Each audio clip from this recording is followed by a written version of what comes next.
Baik, Assalamualaikum warahmatullahi wabarakatuh. Waalaikumsalam warahmatullahi wabarakatuh. Waalaikumsalam warahmatullahi wabarakatuh. Pada kesempatan hari ini kita bisa melanjutkan perkuliahan mata kuliah pengantar ilmu hukum.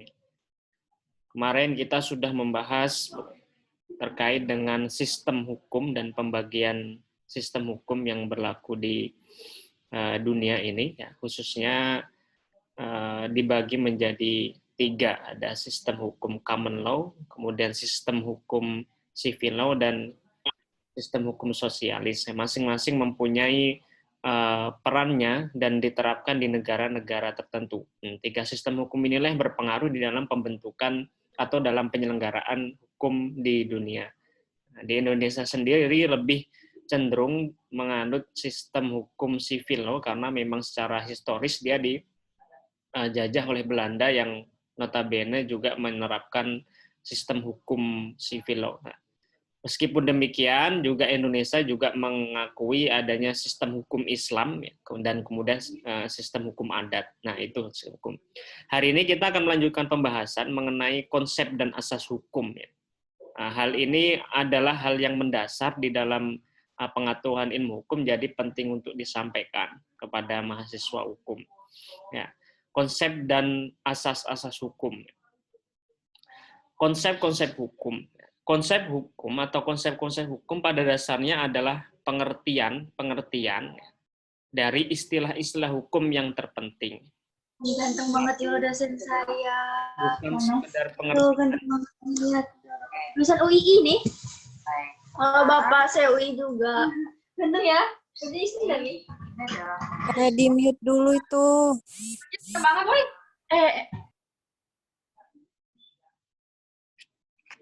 Oke, kita lanjutkan ya.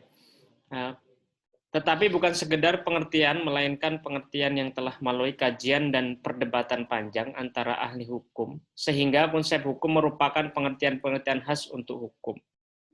Jadi, pada dasarnya konsep hukum ini adalah pengertian, tetapi sudah mengalami suatu uji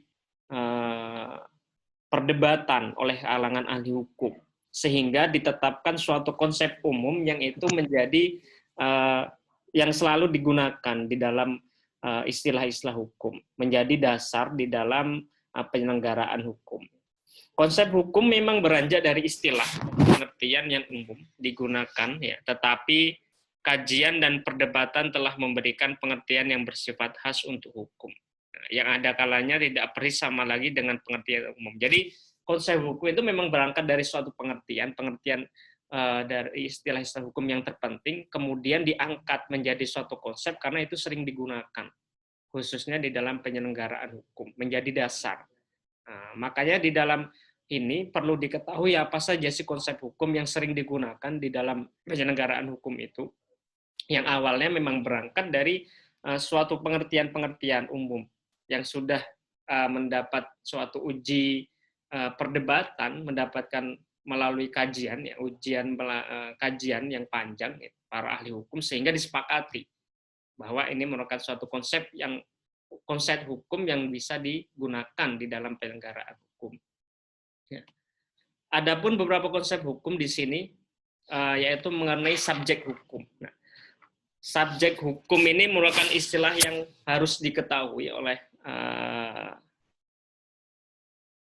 mahasiswa hukum maupun orang yang belajar hukum. Karena di sini awal dari memasuki di dalam hazanah ilmu hukum. Maka dikenal di dalam ilmu hukum itu adalah subjek hukum. Apa sih itu subjek hukum? Menurut Appledorn, ya, subjek hukum adalah segala sesuatu yang mempunyai kewenangan hukum, ialah kecakapan untuk mendukung hukum. Nah, di dalam hukum Islam sendiri kita juga mengenal istilah mukallifin, atau di dalam hal ini adalah orang yang sebut cakap hukum.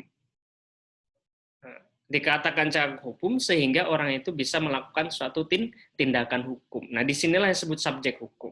Segala sesuatu mempunyai kewenangan hukum, kecakapan untuk mendukung hukum.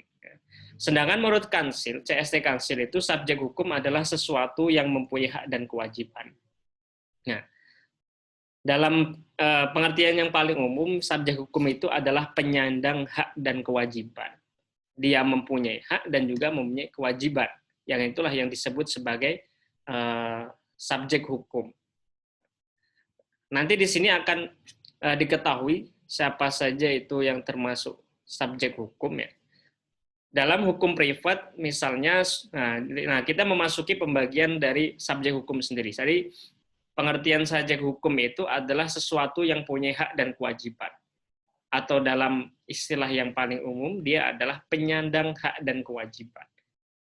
Sehingga sesuatu ini atau segala sesuatu yang mempunyai hak dan kewajiban ini bisa dibebani hukum. Nah, itulah yang dimaksud dengan subjek hukum.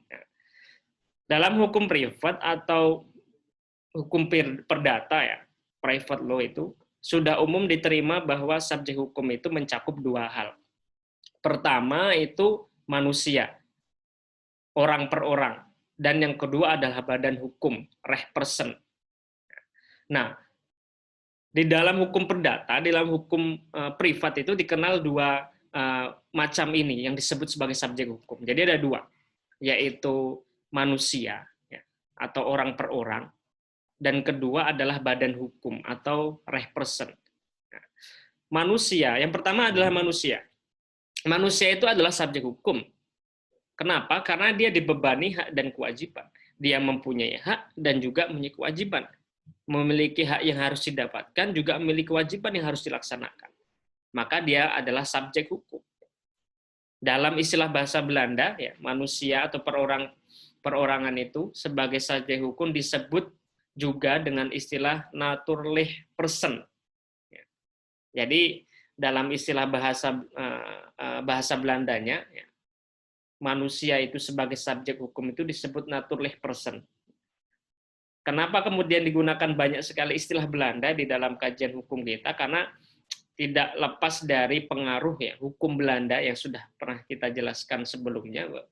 Pengaruh Belanda itu sangat kuat, sehingga istilah-istilah di dalam hukum umum itu banyak serapan dari bahasa Belanda. Selain juga ada bahasa Prancis ya, dan kemudian bahasa Latin, tapi lebih banyak menggunakan istilah Belanda. Nah, jadi manusia itu disebut sebagai subjek hukum dalam bahasa Belanda disebut sebagai naturlich person. Ya, istilah ini bertolak dari asumsi bahwa manusia secara alamiah ada kodrat naturlich itu adalah natural ya, adalah subjek hukum. Ya, secara natural manusia itu sudah dibebani dengan kewajiban yang harus dilaksanakan, juga mempunyai hak yang bisa didapatkan. Nah, itu yang disebut sebagai subjek hukum, orang per orang. Nah, pertanyaannya, apakah semua manusia itu juga disebut sebagai subjek hukum? Nah, di dalam menjawab ini ada beberapa kajian lebih lanjut untuk mengatakan apakah semua manusia itu adalah subjek hukum. Di dalam teori hukum Islam itu kita mengenal adanya orang yang mukallaf, orang yang cakap hukum. Tetapi tidak semua manusia itu adalah cakap hukum. Pertama, misalnya mereka adalah orang gila. Orang gila itu tidak bisa disebut sebagai subjek hukum, karena dia hilang akal. Kemudian, misalnya orang yang tertidur, misalnya. Ketika tidur itu dia ngelindur, misalnya. Istilahnya melakukan suatu kejahatan membunuh orang. Ternyata orang itu tidak menyadari bahwa dia membunuh. Misalnya, karena dia masih dalam keadaan tidak sadar dan tidur. Itu bukan subjek hukum, dia tidak bisa dibebani hukum. Kemudian anak kecil. Nah, berarti anak kecil itu belum bisa dijadikan subjek, maksud saya belum bisa dibebani dengan tanggung jawab hukum, sehingga belum bisa dikatakan memenuhi unsur itu. Nah, itu di dalam kajian teori perspektif hukum Islamnya bisa dijawab dengan itu. Nah, di sini yang perlu ditekankan pertama adalah subjek hukum itu adalah manusia atau naturally person yang pertama. Ia dibebani dengan hak dan kewajiban. Atau dalam istilah yang umumnya adalah penyandang hak dan kewajiban. Nah, yang kedua itu subjek hukum itu, mohon maaf ini ada beberapa secara sejarah ya, secara historis ya. Dilihat dari sudut sejarah, pada masa lampau di mana masih dikenal perbudakan, budak bukanlah subjek hukum. Budak hanyalah objek hukum saja yang diperjualbelikan. Nah, dulu di zaman masih era istilahnya jahiliyah kalau dalam istilah Islam itu, atau sebelum masuknya era yang baru dengan membawa hak-hak asasi manusia itu, dulu masih dikenal banyak perbudakan. Waktu itu manusia yang itu kemudian dianggap sebagai budak, dia di bawah naungan majikannya itu bukan subjek hukum karena dia tidak bisa melakukan perbuatan hukum. Dia berada di bawah genggaman majikannya atau tuannya. Nah, dulu manusia yang itu diperbudak itu hanya sebagai objek hukum saja yang dapat diperjualbelikan seperti halnya barang.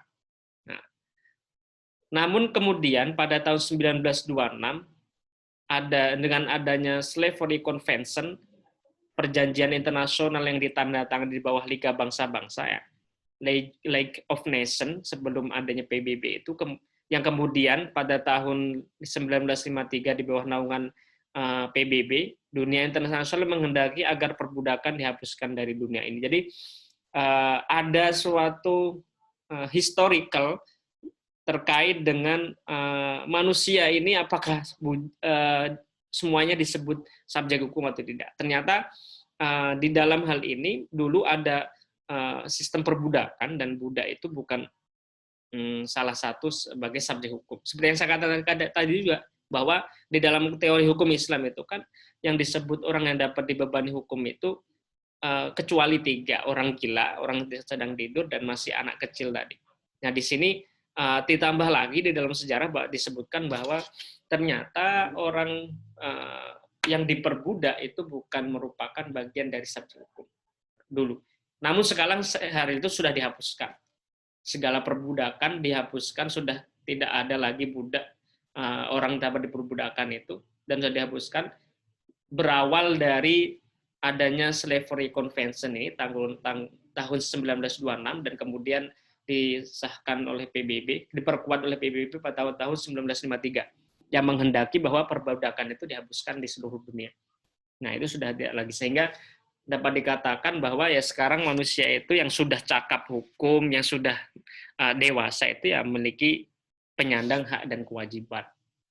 Nah, sekarang tiap manusia dipandang sebagai subjek hukum sejak lahir. Bahkan di dalam KUH Perdata itu sejak lahir sampai meninggal itu sudah menjadi subjek hukum di dalam hal-hal tertentu. Tadi saya sebutkan bahwa anak kecil bukanlah subjek hukum, tapi di dalam hukum positif kita, dalam hukum Belanda itu, di dalam misalnya di dalam kewarisan itu sudah menjadi subjek hukum.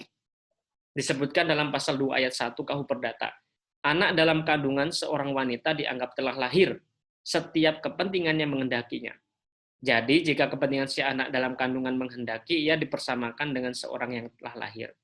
Ini terutama berkenaan dengan hak untuk mewaris. Nah, di dalam kasus waris-mewaris, ternyata janin yang masih dalam kandungan itu sudah bisa diberikan, dilindungi kepentingannya, dilindungi haknya.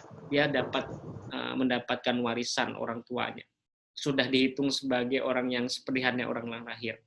Nah, hal ini merupakan pergeseran paradigma ya, yang sebelumnya itu bahkan ada perbudakan, sekarang bahkan anak yang masih di dalam kandungan pun dalam kasus tertentu itu sudah dianggap sebagai subjek hukum. Misalnya di dalam hukum waris-mewaris. Ya.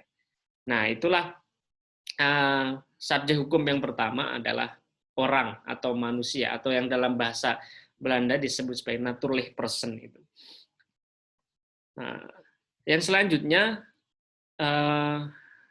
yaitu ada badan hukum. Selain orang per orang, subjek hukum itu juga badan hukum, atau yang di dalam hukum Belanda, hukum istilah Belanda dalam bahasa Belanda itu sebagai rechtsperson. Kalau perseorangan tadi disebut natuurlijk person, di dalam badan hukum ini disebut sebagai rechtsperson, sebagai subjek hukum. Nah, pada dasarnya ya, mengenai badan hukum ini apakah suatu subjek hukum atau tidak, itu ada suatu pertentangan. Nah, di sini menariknya.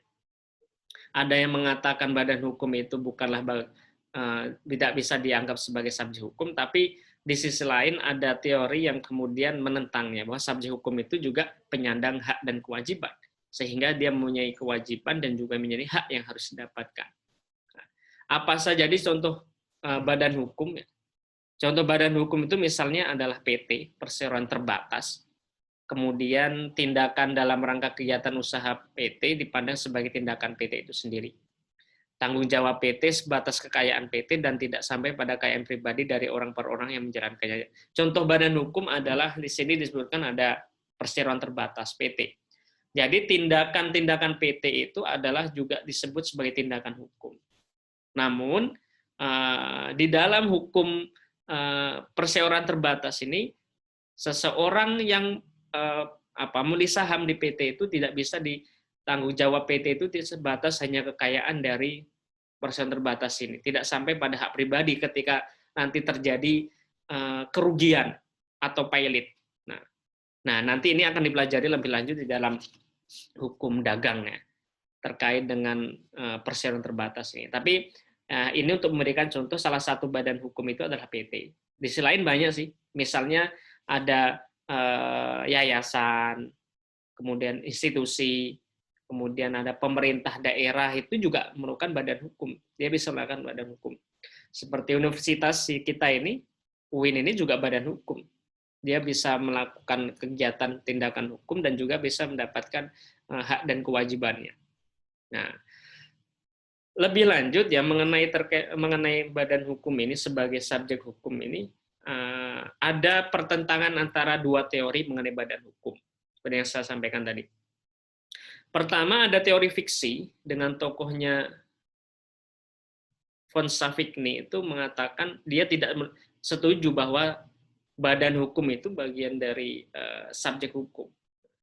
Menurut teori fiksi, badan hukum hanyalah fiksi saja, suatu persona ficta dalam istilah bahasa Latinnya yang merupakan konstruksi yuridis. Sebenarnya badan hukum itu ya tidak ada, dia hanya diisi oleh perkumpulan orang per orang, yang dianggap badan hukumnya ya orang itu. Nah, ini yang tidak setuju terkait dengan badan hukum adalah suatu bagian dari subjek hukum. Nah, fiksi adalah menganggap sebagai ada atau benar sesuatu yang sebenarnya tidak ada atau tidak benar, atau sebaliknya menganggap sebagai tidak ada atau tidak benar sesuatu yang sungguhnya ada. Jadi fiksi itu istilahnya ya bisa menganggap sesuatu yang ada atau menganggap tidak ada yang ada, bisa dikatakan demikian. Ya, agak demikian rumusannya. Seperti contoh tadi ya, menganggap sebagai ada sesuatu yang tidak ada, atau sebaliknya menganggap tidak ada sesuatu yang ada. Nah, itu fiksi. Nah, jadi, menurut teori von Savigny ini, badan hukum itu sebenarnya tidak ada. Yang ada itu personnya tadi, orangnya, yang berkumpul membentuk suatu usaha yang kemudian namanya PT. Yang bertindak itu adalah orangnya, bukan badan hukumnya. Nah, ini yang menentang.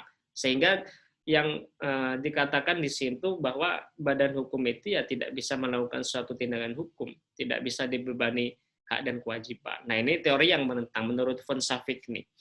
Namun demikian, sekarang ada pertentangan yang kemudian itu dijadikan sebagai suatu dasar bahwa badan hukum itu adalah ya bagian dari hak subjek hukum, dia bisa menjalankan kewajiban dan juga mendapatkan hak-haknya. Nah, yang disebut sebagai teori organ. Ya, di sini menentang teori yang pertama tadi, teori fiksi. Pencetus teori ini adalah Otto von Guericke. Ya, menurutnya badan hukum adalah suatu makhluk hidup, suatu organisme, suatu organ yang itu mempunyai hak dan kewajiban. Badan hukum bukan saja hanya memiliki kapasitas hukum, melainkan juga dapat berkehendak dan dapat bertindak. Menurut teori organ, badan hukum sama seperti manusia, ya, seperti represent tadi, atau naturally present tadi, benar-benar ada dalam pergaulan hidup. Sehingga badan hukum ini juga memiliki hak dan kewajiban. Seperti PT, seperti yayasan itu juga dapat melakukan suatu tindakan dengan hukum. Nah, dan inilah yang kemudian menjadi menjadi acuan sekarang ini, bahwa PT kemudian yayasan itu juga dianggap sebagai suatu badan hukum sehingga bisa melakukan tindakan hukum. Dia bisa menjadi bagian dari yang dipersengketakan, yang ikut sengketa misalnya, juga bisa menjadi pemohon di dalam peradilan misalnya. PT, kemudian pemerintah daerah itu memiliki namanya legal standing di dalam mengajukan suatu perkara. Karena dia dianggap sebagai subjek hukum. Dia memiliki hak yang bisa diperjuangkan dan juga memiliki kewajiban yang harus dilaksanakan. Nah, ini dua ini.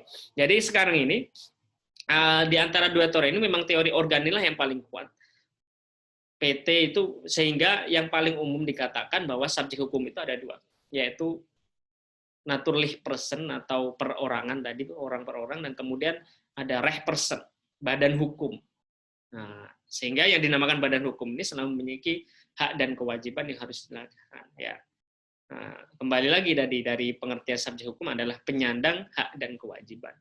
Nah, itu konsep yang pertama yang harus dipahami oleh kita semua, bahwa di dalam hukum itu ada yang disebut subjek hukum. Subjek hukum itu ada rechtsperson, naturlich person, dan kemudian adalah rechtsperson. Nah, mudah-mudahan ini dapat dimengerti ya. Yang kedua, selain subjek hukum, ada objek hukum. Apa itu yang dimaksud dengan objek hukum? Objek hukum adalah segala sesuatu yang dapat menjadi objek hubungan hukum. Menurut Utrecht, subjek hukum adalah segala sesuatu yang berguna bagi subjek hukum, manusia dan badan hukum, dan yang dapat menjadi pokok suatu hubungan hukum. Dapat juga disebut hak karena sesuatu itu dapat dikuasai oleh subjek hukum. Dalam hukum, objek hukum itu berupa benda, atau dalam istilah bahasa Belanda adalah zat.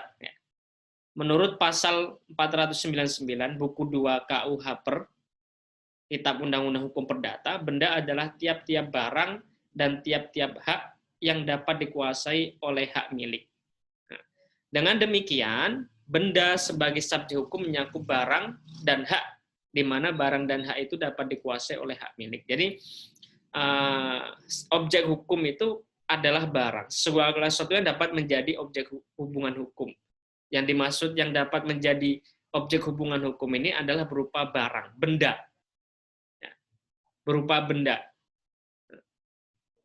Yang mencakup benda itu adalah barang. Jadi objek hukum itu adalah benda ya. Kemudian mencakup dua hal. Pertama adalah barang, yang kedua adalah hak.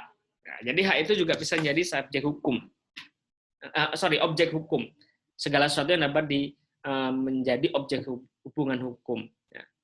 Atau dalam pengertian Utrecht ini segala sesuatu yang berguna bagi subjek hukum dan yang dapat menjadi pokok suatu hubungan hukum karena suatu itu dapat dikuasai oleh subjek hukum. Sehingga hak dan barang ini bisa dimiliki.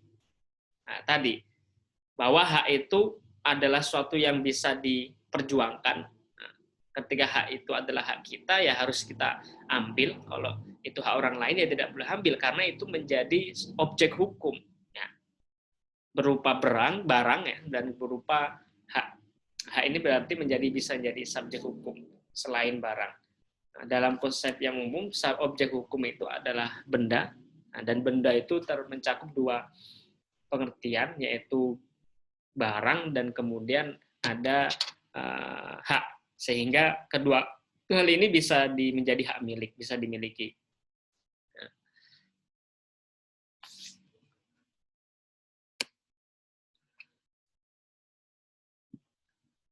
Kita masuk di dalam pembahasan hak ya. Apa itu yang dimaksud dengan hak ya? Menurut Rudolf van Lering, hak adalah kepentingan yang dilindungi oleh hukum. Menurut Bernhard, hak adalah kekuasaan yang diberikan oleh tata hukum. Hak dibedakan atas hak mutlak, yaitu hak yang memuat kekuasaan benda, dinamakan juga hak Opersonrecht ya. Dan kemudian karena dapat dilakukan terhadap setiap orang, bukan hanya orang tertentu saja. Dan kemudian ada yang termasuk dalam hak mutlak ini ada semua hak publik, yaitu hak yang didasarkan pada hukum publik. Dan kemudian ada sebagian dari hak keperdataan, misalnya menuntut ganti rugi atas terbunuhnya anggota keluarga, hak menuntut ganti rugi atas luka dan cacat. Dan kemudian ada hak relatif, yaitu hak yang memuat kekuasaan menuntut agar orang lain bertindak. Dinamakan juga hak personlik. Nah, jadi hak di sini yang dimaksud dengan hak itu adalah kepentingan yang dilindungi oleh hukum. Jadi hak itu adalah suatu kepentingan yang dilindungi oleh hukum. Ketika hak ini diambil oleh orang lain, itu bisa dianggap sebagai suatu melanggar hukum sehingga bisa dituntut. Nah, itu yang dimaksud dengan hak. Ketika kepentingan seseorang itu diambil oleh orang lain, ya, yang itu harusnya menjadi milik punya kita, karena hukum itu melindungi hak itu, sehingga bisa dituntut. Ya. Hak ini dibagi menjadi dua tadi, hak mutlak dan hak relatif. Hak mutlak itu atau hak absolut itu hak yang memuat kekuasaan bertindak. Hak atau kepentingan, ya, yang memuat kekuasaan untuk bertindak. Jadi dengan hak ini orang itu bisa melakukan suatu tindakan. Itu yang dinamakan hak. Misalnya, contohnya adalah kita mempunyai hak untuk hidup. Sehingga orang itu ya harus dilindungi kepentingannya, tidak boleh dibunuh begitu saja. Dan dengan hak ini kita dapat untuk harus melakukan suatu tindakan untuk dapat menghidupi diri kita sendiri. Nah, itu hak untuk hak absolut, ya, hak yang memuat kekuasaan bertindak. Dengan hak ini kita bisa untuk bertindak tanpa dihalangi oleh orang lain. Nah, itu dimaksud dengan hak untuk bertindak. Dinamakan juga hak opensurnlich. Dari dalam istilah bahasa Belanda, onpersoonlijk, ya, karena dapat dilakukan terhadap setiap orang, bukan hanya orang tertentu saja. Semua orang itu mempunyai disebut sebagai hak mutlak, hak kekuasaan untuk bertindak.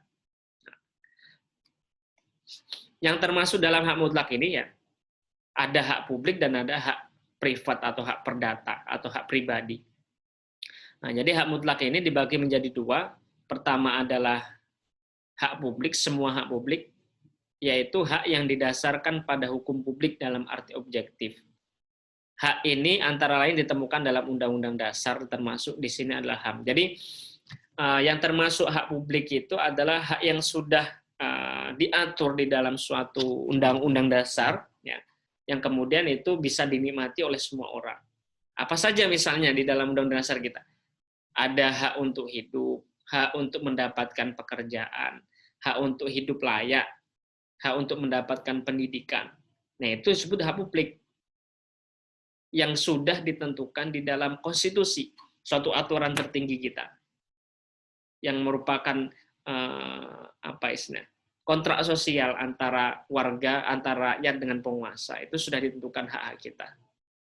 Nah, dalam arti publik sini termasuk di sini hak asasi manusia tadi, yang dibagi menjadi beberapa hak hidup, hak mendapatkan pekerjaan, hak hidup layak, hak untuk mendapatkan lingkungan yang bersih dan sebagainya. Itulah hak-hak publik yang dengannya kita dapat bisa berkuasa untuk bertindak ketika hak itu tidak dipenuhi.